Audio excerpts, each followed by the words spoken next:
मार्क्सवाद का खंडन। डॉक्टर अंबेडकर की दृष्टि से मूलतः मार्क्सवादी दर्शन के अनुकूल है। हालांकि कुछ एक मार्क्सवादी विचारों का उन्होंने समर्थन भी किया है। मार्क्सवाद समाज में समता लाने की एक विधि अथवा वैज्ञानिक विचारधारा है। यह गरीबों के प्रति एक आंदोलन है जिसमें पूंजीवादी व्यवस्था का विनाश निहित है। लेकिन फिर भी अंबेडकर तथा मार्क्सवाद के बीच मौलिक मतभेद हैं और इसलिए उन्होंने मार्क्सवादी जीवन पद्धति के प्रति अपनी स्पष्ट असहमति प्रकट की।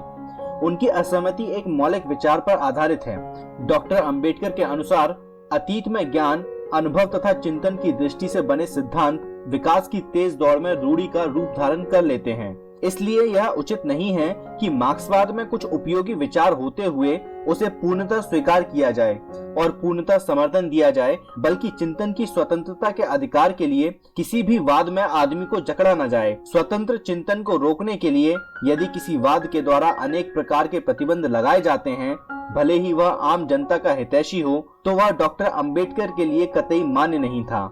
उनकी जीवन दृष्टि में यह मान्यता है कि परिस्थितियों और सामयिक आवश्यकताओं के अनुसार स्वतंत्र चिंतन की प्रेरणा पर रोक लगाना आदमी के व्यक्तित्व की हत्या करने के समान है।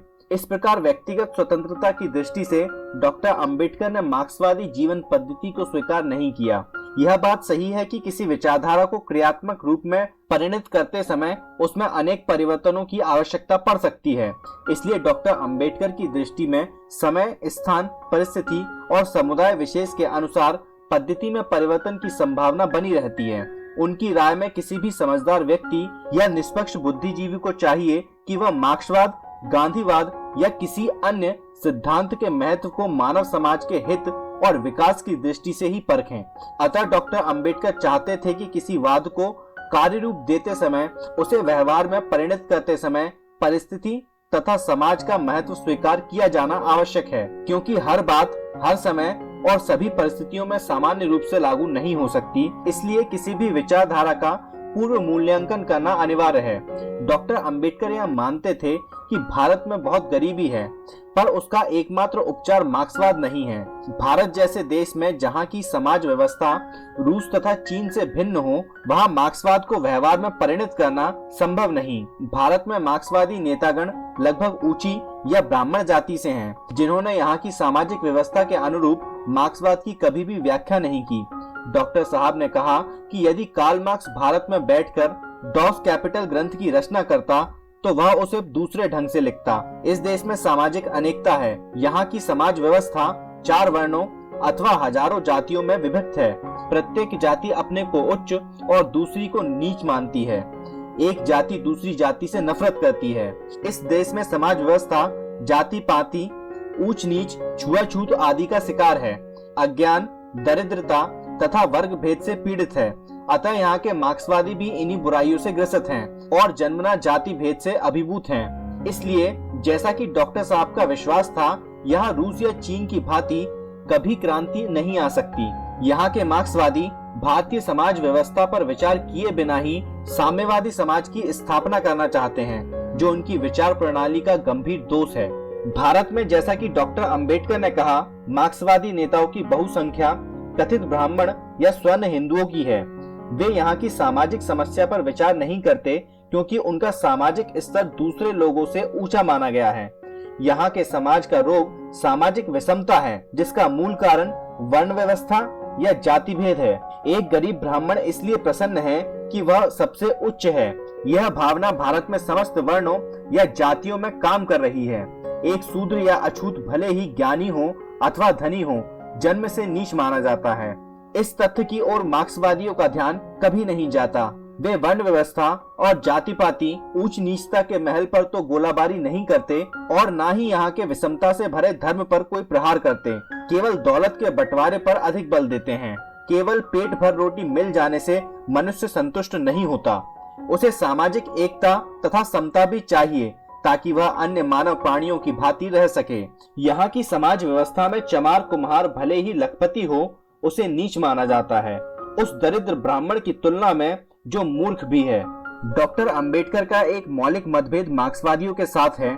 उन्हें तानाशाही कतई पसंद नहीं थी, क्योंकि तानाशाही में सामान्य जनता का विकास रुक जाता है। उन्हें खाने के लिए रोटी और रहने के लिए मकान तो मिल सकता है, पर जनसाधारण को स्वतंत्र सोचने, समझने और उसकी अभिव्यक्ति करने का कड़ा प्रतिबंध लग जाता है। मानव प्राणियों में जो बौद्धिक अंग है उसका विकास रुक जाता है। पिंजरे में बंद होने के बजाय धन के अभाव में स्वतंत्रता पूर्वक रहना डॉक्टर अंबेडकर को कहीं अधिक पसंद था।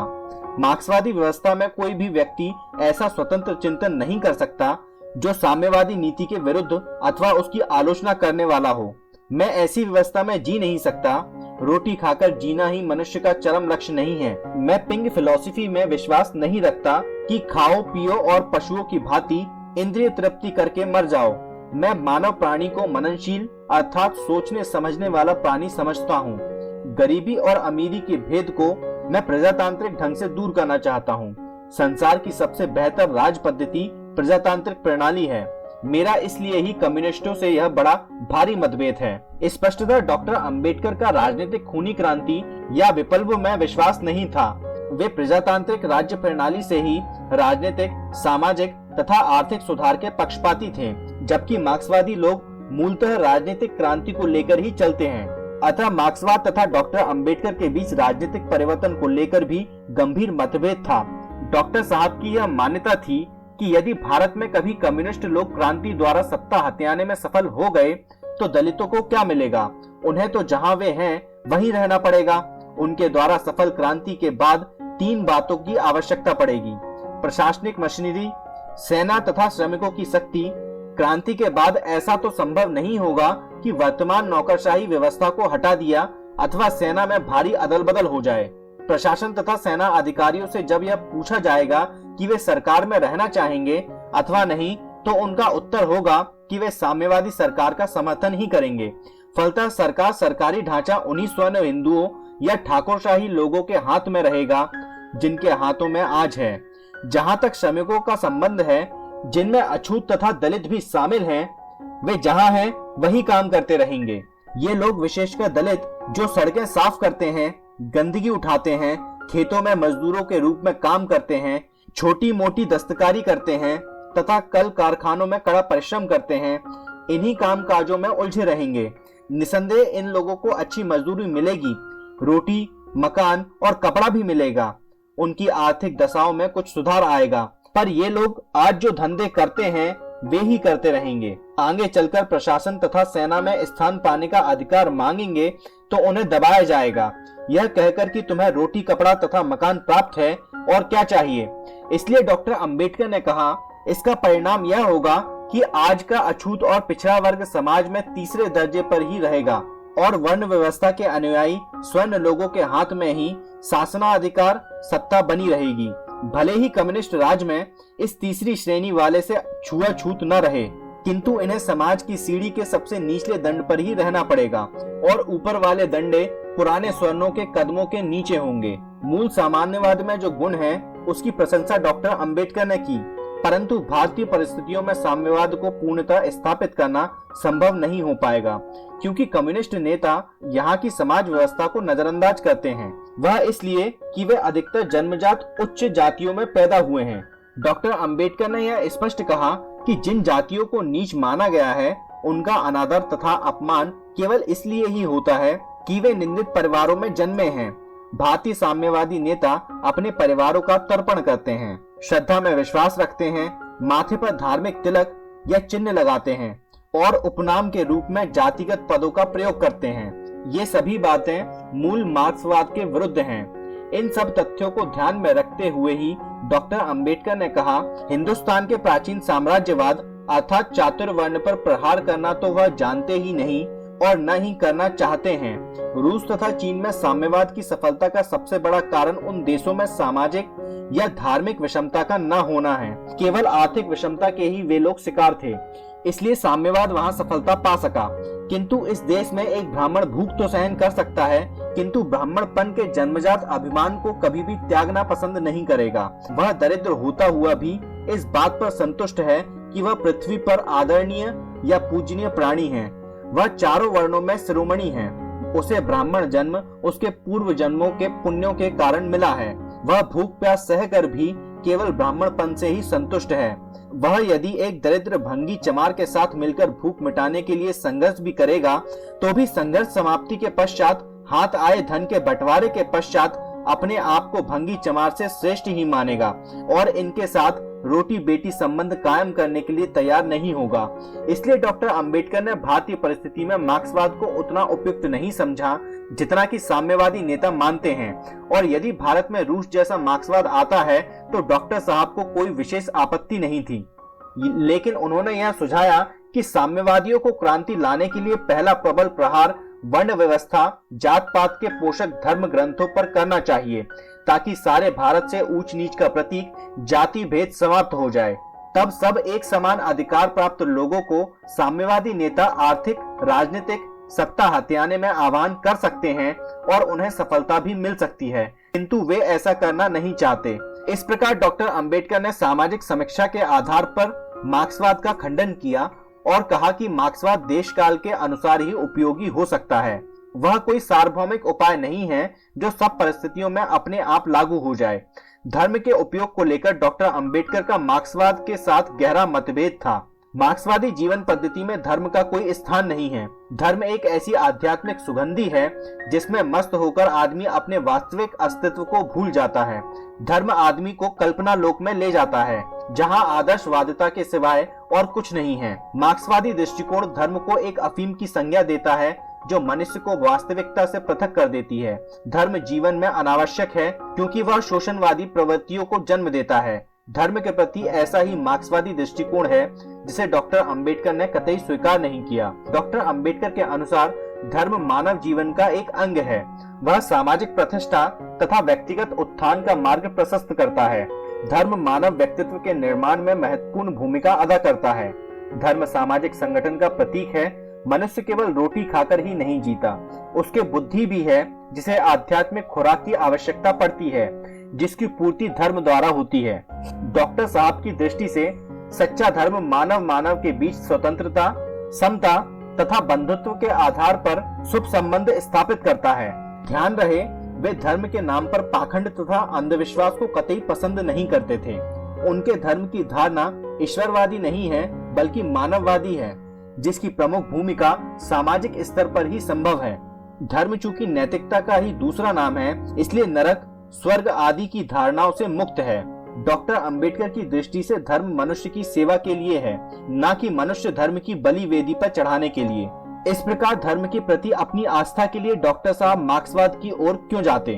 उन जैसे बुद्धिजीवी के लिए जिस वाद में न स्वतंत्रता हो न धर्म, तो वह उनकी दृष्टि से भारतीय परिस्थिति में कतई उपयोगी सिद्ध नहीं होगा। डॉक्टर अंबेडकर ने यह स्वीकार किया कि मार्क्सवाद तथा साम्यवाद ने समस्त देश की धार्मिक व्यवस्थाओं को हिला दिया है। फिर भी दुनिया में ऐसे धर्म मौजूद हैं जो उनका मुकाबला कर सकने के लिए सक्षम हैं। उन्होंने कहा कि बुद्ध धर्म मार्क्स तथा उसके साम्यवाद के लिए एक पूर्ण उत्तर है। उनके अनुसार बौद्ध देश जो साम्यवादी खेमे में चले गए हैं, यह नहीं समझते कि साम्यवाद क्या है। रूसी प्रकार का साम्यवाद खूनी क्रांति का प्रतीक है, परंतु वही परिवर्तन बुद्धवादी साम्यवाद के द्वारा रक्तहीन क्रांति से आ सकता है। इसलिए दक्षिण पूर्वी एशियाई देशों को रूसी जाल में कूदने से सावधान रहना चाहिए।